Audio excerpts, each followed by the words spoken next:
G'day guys, another episode of Having a Sip, and we've got Mark Dodemaide joining us from Inglis. Thanks for joining us, Dodds. Yeah, no, thanks, Mitch. No worries at all. So, Dodds, obviously you've been involved in racing for a little while now. How did you get involved originally? Well, basically, when I was a kid, I looked just following horses like, there's an old horse called Gun Cindy, won a Cox Plate, and he was the best weight for age horse of his time. So just following him, and there was another sprinter, he was a good sprinter back in the day called Scamander, and just following them, and then, you get involved in it, and then next thing you know, you're at school, and the next thing you find yourself at Flemington in the morning, working part-time for Colin Hayes back in the day, a lot of good horses, and continued on from there. I suppose the common theme we've got is, the parents or something like that were punters or owned horses. Was that something that was the case in your situation, or did you just pick up the racing yourself?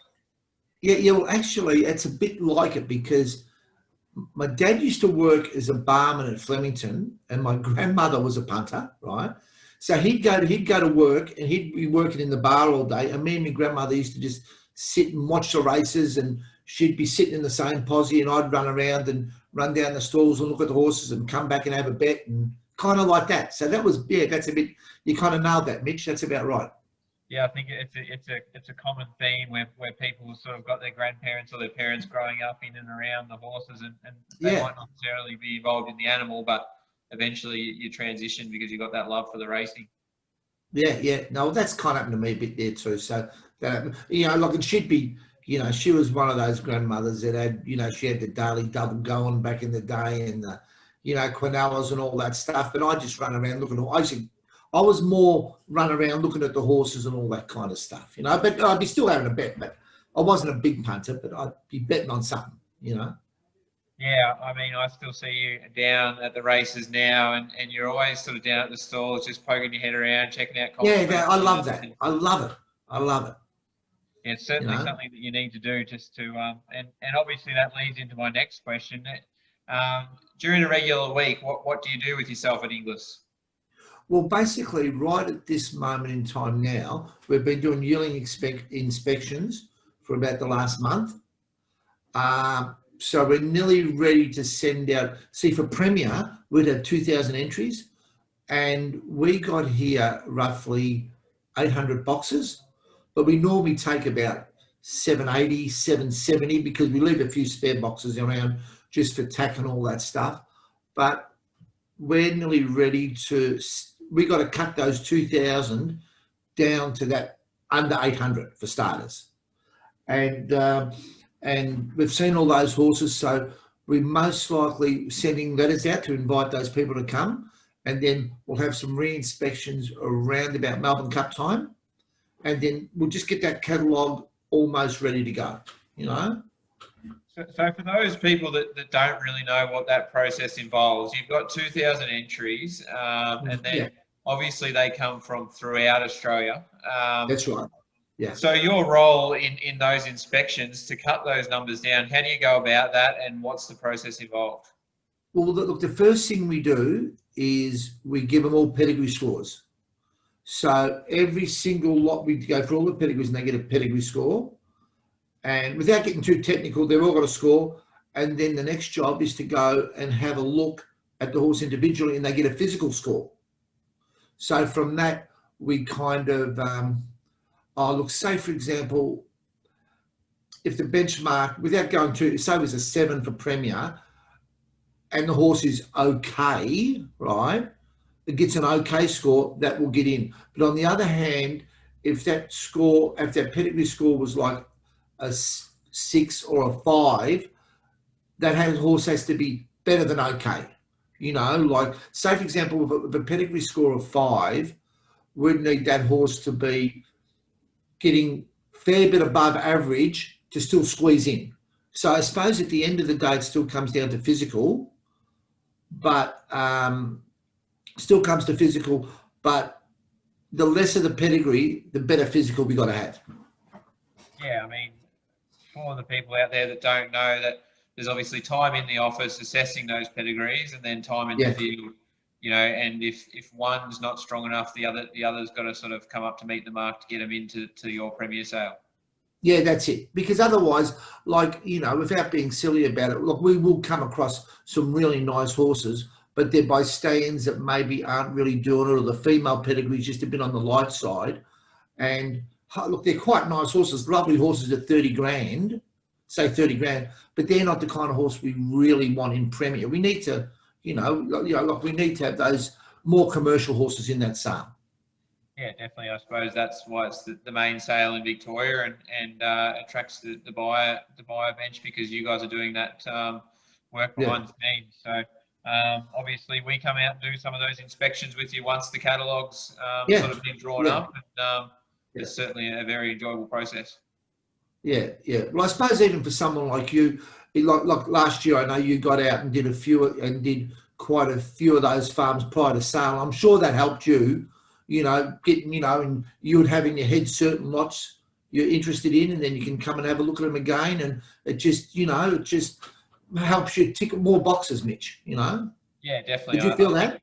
Before the sale, I'd probably seen 300 to 400 horses without being on the grounds yet, so it certainly gives you a head start. And I know you guys are doing that when they're weanlings, yearlings, and you've certainly got a good handle on the horses and how they're developing along the way. You see, that's why I reckon, say, for you as a trainer, like if you come down, the horses were turning up maybe Tuesday or Wednesday, you'd be flat out seeing them all, wouldn't you? Really? Oh, definitely. If you didn't see 400 prior, Yeah, absolutely. So it's certainly something that we really enjoy doing, and it's very beneficial to us. Now, what about yourself as far as racing horses goes? Do you breed them, or do you tend to find them on your road? Look, years and years ago, I bought a mare that was a 3/4 sister to a horse that I really liked, and bred her for a couple of years. This is going back 25 years, but it was costly, and it was a costly, it's costly, and vet bills, and the particular mare that I was involved in was having trouble getting in foal. So I kind of dropped that off a bit. I kind of, I've only done that once, and it was tough. So for me, myself, I got to the stage, look, if you want to buy a yearling out of the sale, I pick myself out a yearling every now and then, but the one I liked always someone else liked, and I got sick of running third and fourth. So I kind of find myself going to the weaning sale and just try to find something to stand that's maybe not in favour, not the flavour of the month, and, find myself a weaner for 15 grand and break it up with a few friends, and off we go. That's what I do, so yeah. Yeah, very, very. I suppose that's the role you're in. So you've got a bit of a leg up there. And what about your best day on a racetrack? What would you put that down to? Look, I suppose for me it might have been. I bought a horse at Melbourne Gold one year for 15,000 and had a few friends in it. It was the first one I bought, and struggled to get it done with just finding people to take 10%ers. And he ended up he ended up a horse called King Carnage that won I think he won 9 races and 250,000, won back to back at Moonee Valley. So that was good fun. For a cheapie, $15,000 horse. It was real good. Now, I've had other little ones, like Buzz Punch. Look, you had the half brother. Buzz was I think he was 8 grand weanling or something. He won 5 races. And just just kind of little cheapies and just trying to win races, Yeah, Buzz Punch Gravist was my one, and he was only $36,000 yearling, so we had plenty of fun with him as well. No, Gravist. Over your one, what did yours make? What did yours make as a yearling? Yours was about 35, 40 or something, wasn't he? Yeah, I think 36 off the top of my head. Yeah, you got more money than me, Mitch. He went on money on the track on a Saturday, and he was a handy horse. Hey, but he won did he win a Flemington, that horse? He won at Moonee Valley and placed at Flemington a couple of times. That's right. And just to briefly outline for everyone else, how did you become involved in our stable, or what sort of things do you do for our stable? Well, look, Mitch, I was just like, say, if you were down and looking at the horses like you had, and you had to get back on the last day, sometimes I just been on a horse for you, if you had to drive home on the last day, or if you weren't maybe at the start of the sale, if you're busy there, you maybe sometimes you just, what's that like? And maybe just give you a bit of, oh yeah, Mitch, it's worthwhile you coming down and having a look at it, few little things like that. And, that's where I've kind of been, bid on one for when you're gone, or maybe say to, if this one's worthwhile coming down, Yeah, so for people that don't know, we fill out an appointment of agent form through Inglis. Dodds is a bid spotter, and while the sale's on, outside of going out and inspecting yearlings during the year, so we give him a call, or he gives us a call, and he's able to bid on the horses for us while we can't make it down there. What else have we got here?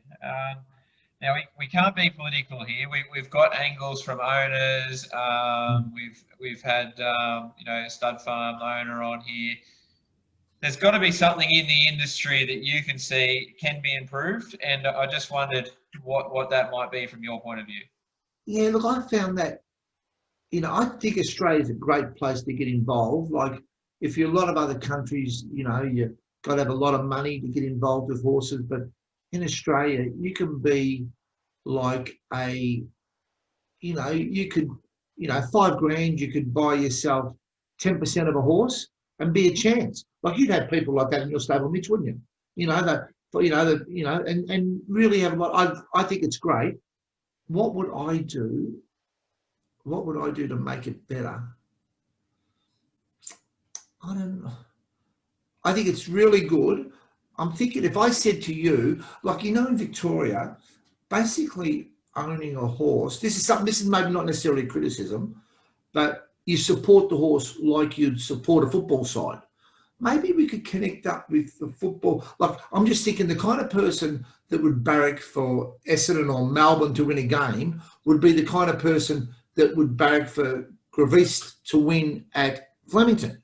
That same thing in them, Maybe we could connect a little bit with them. Maybe, I don't know, maybe through SEN, like at the moment, most people that listen to SEN are football people, but I noticed lately David Taggart, and that's been on SEN and doing a few broadcasts of racing.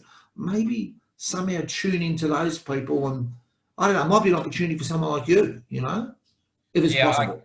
I guess what you're sort of saying is we're trying to get racing back out there into the broader community. I think so. We can go about that. I suppose that a lot of the stuff we've been doing at the moment, we're trying to, show people that are a part of our team, like yourself, and that sort of stuff. And it's something that we probably really need to encourage, and it might be a way that we can bring some people back into it. Yeah. We've got a question that we ask everyone, and it's probably based on a missed opportunity. And I say it's if you don't laugh, you'll cry. So what's the missed opportunity or thing, or the one that got away in racing for you? Missed opportunity for me. Look, I used to look after this horse that Tommy uses called Blitz, and he was a real good horse, and no one would remember the horse. We took him to Brisbane one year, and he won 3 in a row, and he was going to do this. And cut a long story short, he went through a fence and hurt his knee, and we patched him up, and he got beaten. I think he won from memory. He got beaten the head hanging in because his knee wasn't 100%. Got beaten the head in the Bendigo Cup back in the day, and then he won the Ballarat Cup, and because they took that off him, but he would have been, I thought he would have been a weight for age horse, and that was one. I don't know. I've raced a few horses over my years, and if I still dream about a horse, I still dream about the one I was strapping, I still dream, and I still do. Like, even 2 weeks ago, I was dreaming about him. Like, it's a bit crazy, but, like, that's what it is, that same horse. I always dream about that same horse. You think I dream about King Carnage or Buzz Punch or nothing. Always dream about Blitz, and I was only the bloody strapper, Yeah, right. So I guess that was a pathway for you to get into the industry, working in the stables, was it? Well, look, I was working for Tommy Hughes at the time, and he was just a fantastic old trainer. And look, I think I did 5 years going to Brisbane in the winter, and he'd pay us well. And when old Tom would back a winner, next thing you know, he's giving you 500 here and 500 there. We were the highest paid strappers. Like, you get your wages, and I think back in the day, this is going back, we might have been on $250, but this is going back 30 years. maybe more. That was good money. That was much as what people would get working in other jobs. And then plus that, you get 500 for that and 500 for that. And Queens Road wins a Brisbane Cup and there's another 300 for that. We all come back and we had plenty of money. We were like, all this capacity. We were really, the whole Tom was just, he was, he was a big punter in his day. And when he won, he shared it all around to everyone. And you'd actually nearly feel embarrassed, with him giving this so much money. But he wouldn't win all the time. And when he lost, he never, ever, that's just the way, that was his problem. But when he won, everyone was happy, Do you remember old Tommy Hughes? He was bloody, he might be a little bit before your time. Heard many stories of him and talked to young Tommy a fair bit. So, and you worked in other stables as well? Look, I had a couple of years with John Sadler, just had a change. And he's a really good fella and was there for 2 years before and just had a great time. I think I might have been, when he came down from Colac, he bought all his Colac staff and I was the first one from Flemington to work for him. And he's just a really good fella, a really good trainer. And just back in the early days, look, I'm guessing I might have been 23, 24, and he might have only been 30. But he'd go to the effort of take us all out. And we'd go and see Crocodile Dundee and we'd go sit up at a Chinese restaurant in town. And it was like a big deal, but he was only a young fellow himself at the time, But he was really good and had a lot of fun. And then actually from there, I knew Tubber Williams, and I ended up, back in the day, Dalgetty's used to have a pedigree department. So I did work in the pedigree department for 5 years just doing pedigrees. Before then Inglis bought it, and then roles kind of changed as it went along. But it would have been like, even like say, back in those days, things weren't computerized like they were now. So there was those jobs where you could do that and really learn. But these days, there's no such things as maybe hardly no pedigree department. Everyone had a pedigree department. Like Inglis would have a pedigree department in Sydney. Melbourne had one. Adelaide one. Abcos back in the day. And like even you as a younger fella, you would have really enjoyed that. But now people can't seem to, that doesn't happen anymore because there might be 3 people in New Zealand doing the whole lot. Yeah. But anyway, it was really good. And then just moved on through Inglis. Yeah. Very good. And we've got the standard questions that come up at the end now. I've seen the answers to these and I'm not sure about a couple here, Dods, but yeah, go. We'll see how we go. Do you prefer a front runner or a back marker? Definitely back marker. Definitely. I just like to let a horse, I like to see a horse settle and work home. I'm in your corner there. What about a palmer or a palmy? A palmy or a palmer? I think I say palmer. Yeah, I think I say palmer. Yeah, yeah. We're happy with that. And what about the tomato sauce? Does it live in the cupboard or the fridge? Why not put it in the fridge? Yeah. Why not put it in the fridge? I don't know about that one, Dods, but anyway, we'll let you off. We'll let you off. No, we really appreciated having you on, and thanks for giving us a bit of your time.